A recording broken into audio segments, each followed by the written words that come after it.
Activision go full live service on Call of Duty Modern Warfare. Blizzard's president entirely misses the point. Anthem's Cataclysm is finally revealed, and a look at what E3 will have to offer. Plus a whole bunch coming your way in today's roundup.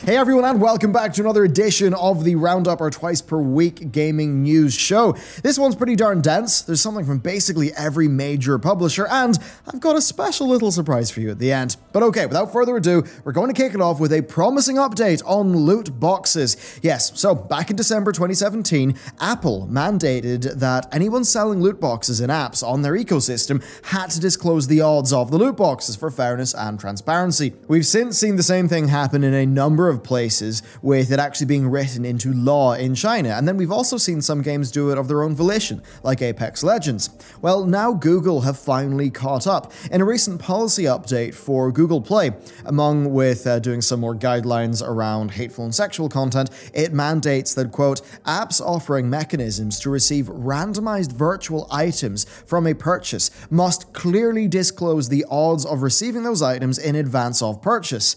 So, I really think that's a positive step. I think it's reasonable. It keeps the mobile market a bit more reasonable, and I think one thing that's pretty telling is their reasoning. It's all for the children. They lead with, at Google Play, we are committed to providing a positive, safe environment for children and families. Now, usually when you hear for the children or think of the children, it's some sort of poorly masked attempt to seize control. But in this case, it actually does seem like Google are genuinely concerned about the experience that children have on their platform, or more cynically and perhaps more realistically, and probably more accurately, they likely are seeing the winds change, and they likely want to fix this problem before the law steps in, although it might already be a little bit too late. Overall, I think this is good, though. Better categorization of audiences should provide a better experience for all on the platform, and let's be honest, anything that keeps microtransaction-filled apps that are in a predatory fashion away from children, that is a good thing, and it will help kill the practice faster. Not that it'll go away anytime soon, with even the recent Pokemon Masters game seemingly being a gacha game, and Mario Kart Tour also having gacha game elements being put into it. Now, speaking of predatory, that was maybe a bit of a spicy segue. There has been grim news from Rockstar. So, Jason Schreier posted an article sharing the story of a Rockstar designer who was allegedly sexually harassed by an executive at a company trip to a strip club. Yeah, really. He then had his case unceremoniously be thrown out by HR. The story is pretty unsavory. I recommend that you read it, but it is important. It revolves around an executive who was apparently known to be quite volatile. He had a history of misconduct that went ignored because of his position. He no longer works there, but he does seem to have just left his mark. And the message is quite clear from Schreier's article. The culture at Rockstar is worrying. This echoes sentiments that we often hear about other companies, other large companies like, say, Activision Blizzard or Riot Games. These large developers that often take on traits resembling that of a cult, where the entities becoming more important than the individuals within it, and just a reluctance of people inside the system to actually speak out, and ultimately a strong sense of, you're either with us completely or you're against us. Employees who feel bound to the entity, it's often a one-sided relationship, and it's often one where people don't feel like they can speak up when bad things happen. It's a sad state of affairs, but it's good to see it get more public attention, and hopefully these situations will improve with more time and more scrutiny. Next, and still on the topic of troubled publishers, we have Blizzard talking. So, J. Allen Brack, the president of Blizzard, spoke with IGN on a number of topics. One of the largest points was their massive mistake at BlizzCon 2018, of course, with Diablo Immortal. Now, Brack said that they learned a, quote, huge number of lessons from their Diablo Immortal announcement. There's a particular quote here that I'd like to break down, though. He said, about Diablo Immortal, quote, I think there's a tendency to hear, or we didn't do a good job of articulating, look, this is a neat thing that we can do. And he then went on to say that they're still a PC gaming company, and yeah, they've done some console experiments, but it's more that they just, can do those things now, in addition to being a core PC company. And honestly, I think he's entirely missing the point. It is clear that Diablo Immortal is not a game intended for their core fans, and their core fans felt betrayed. That's why it didn't go down well. He wants to say, don't worry, it's just a side project, but they obviously considered it big enough for it to be the key reveal of BlizzCon 2018. Whether or not it's a Blizzard quality experience or not, it's clearly one for a different market to the people who would be watching BlizzCon, and, like it was at their most intimate, their most personal convention with their fans, and they shared this game, which was clearly not for their fans, and already it was a pretty sparse BlizzCon, especially for fans of Diablo. He affirmed that their core focus is PC gaming for now and that it will be in the future, but that clearly is not what people saw at the last BlizzCon. So it wasn't a matter of people just thinking, oh, Blizzard miscommunicated. It was more a genuine display of anger at a long-trusted developer chasing the money into a foreign market, really seemingly in the case of what people perceived, rather than satisfying their loyal customers at home, even though Blizz would say, look, it's Tencent who are making it and it's not taking away from our stuff, which very well could be the case. But at the core of it is, Blizzard, they're beholden to their shareholders, not their fans. But even with that, it still doesn't make this the right approach. Next, though, Call of Duty Modern Warfare has had information be released. So, it is announced for an October 25th release date, and Digital Foundry have revealed that it's built on a new engine, one that is designed for photorealism and that is intended to carry the series into the next gen. Otherwise, though, it appears to be a sort of newish take on the franchise, and what's interesting about the reveal is how Activision Blizzard are changing their monetization policies for the game. So first, no season pass. There will be post-launch events and there will be maps, but they will be free. And that only means one thing. It means they're going to juice up their focus on microtransactions, and they've actually ditched the sort of specialization-based gameplay, which of course is never really something that was a part of the Modern Warfare franchise. And by doing that and just giving you a character that you have everywhere, that will open up a lot more customization without having to ensure that the different classes are visually recognizable from a difference. It's clear that they do have some disappointment with the revenue tail of Black Ops 4, and that seems to be pushing this change. They want players to stick with the game. They want people to consistently drip money into their money machine as they play, which is likely something that is being inspired by, say, what Rainbow Six Siege and many free-to-play titles have been able to pull off. The special editions actually provide a great look into this system as well, with the $80 version offering Call of Duty 4 the mission sort of inspired customizations for characters, and the $100 version giving you 3,000 Call of Duty points. So of course that's, a foot in the door to the microtransaction system. Now, historically, their cosmetics have not really been top of the line, right? And we have made fun of them about this stuff before, like the smiley, red dot, but we'll just have to see how they do it this time.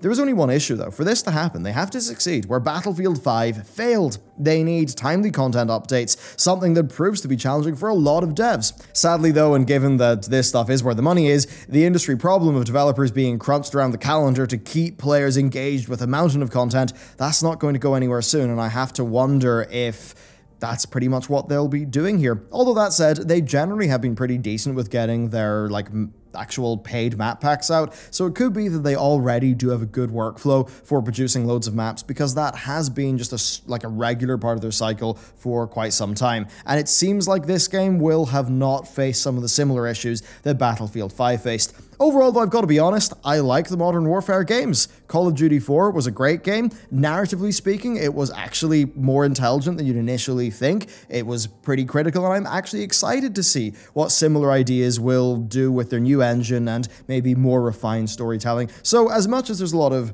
BS surrounding this game potentially, I'm actually pretty excited for the core game itself. Then moving on, there is also new information on Anthem from yesterday's live stream. BioWare have revealed that the Cataclysm will be a score-driven event available for a limited time, with 2 of the 8 weeks of the event being kind of like pre-weeks. They don't really have much content to them. There's a variety of activities to complete within the actual Cataclysm, though, to increase your score. There's secrets, there's puzzles hidden throughout the map. It seems like a positive update, being honest with you, especially because the Cataclysm will ship alongside an update to the loot system, which includes a new slot for melee gear.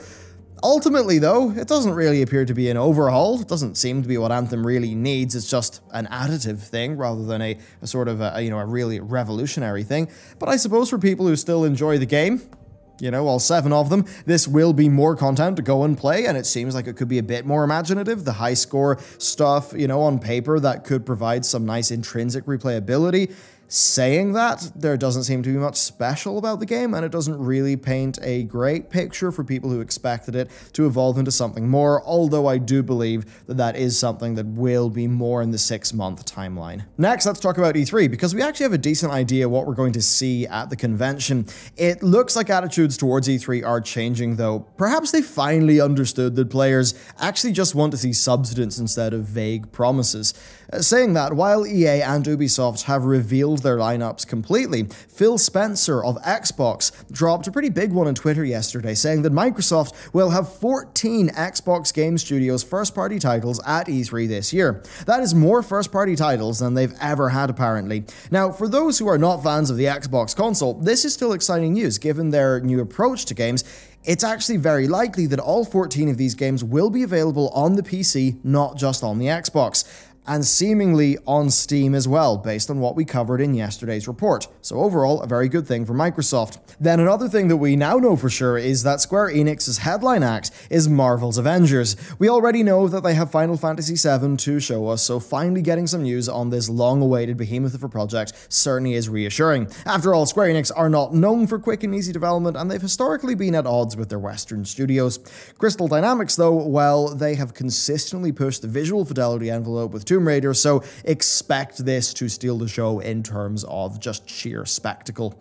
As covered in a previous roundup, though, they were recently spotted hiring an experienced narrative designer with the, quote, ambition to create a Game of the Year title. The E3 website actually had a listing that was since pulled, explaining that the game is an epic action-adventure that combines cinematic storytelling with continuous single-player and cooperative gameplay. It also mentions 4 players, customizable heroes, and an ever-expanding world.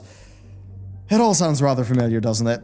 It sounds like Square Enix are basically trying to take the fight to Western publishers on their home turf, squad-based live services, though I suppose, unlike Anthem, this one will actually have Iron Man in it or something like that. And then next, we do have a segment on what is sure to be the undisputed gaming event of the year, Death Stranding. So it's due for release on the 8th of November 2019, and based on the material shown in their trailer, it's, well, unapologetically a Kojima game. It supposedly is coming to PC as well, but at a later date, so I'm definitely excited to get my hands on it. It certainly does look quite pretty and certainly quite interesting. There definitely is a lot of hype behind this game. It's quite amazing how well Kojima's built it, and it seemingly has done something rather insane. It looks to have pushed The Last of Us 2 back.